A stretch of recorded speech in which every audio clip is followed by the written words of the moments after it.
ANC says parties within the GNU will meet soon to chart a way forward as to how to work together moving forward. South Africans have witnessed the DA and ANC clashing over the fiscal framework. The ANC's Secretary General says it's time for GNU partners to do things differently.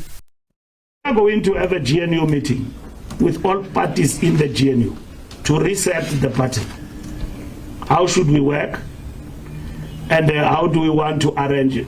These things, these shenanigans that have been happening, ministers doing as they wish in the GNU, others ducking out of the country, going to the United States and all of that, and ministers doing what they do. South Africans are looking at the executive. They don't look at political parties. Fine and good, you've got your members who are in the executive. And let me explain to you. This road is going to be very tough going forward. Meanwhile, the ANC says the DA does not have any genuine concern for South Africa's poor and has exploited the VAT increase issue for its own political expediency.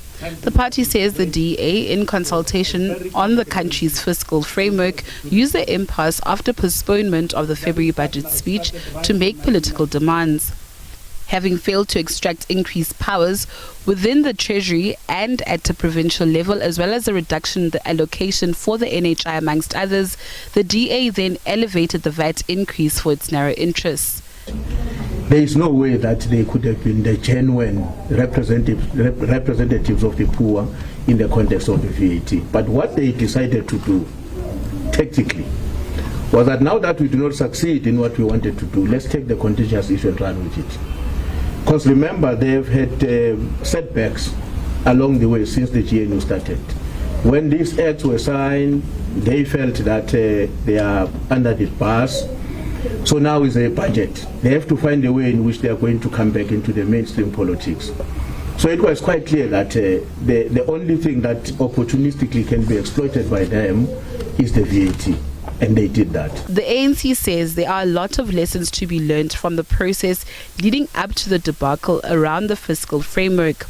Godlimpi says moving forward, consultations will be at the center of engagements. That approach of the National Treasury coming to Cabinet on the eve of presenting the budget speech is no longer workable.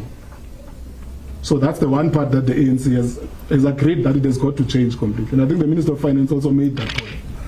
But even for the 21st of May one, they will have to have a much more extended consultation process. Our argument, for instance, as the ANC, is that the budget consultation process will have to have a longer lead period, starting from the period of the MTPPS. So once Treasury announces the medium-term budget policy statement, we have no choice but to start getting into the political process of discussing with everyone in Parliament on what that will look like. Mbalula further accused those calling for the resignation of the finance minister of political posturing. Natasha Piri, SABC News, Johannesburg.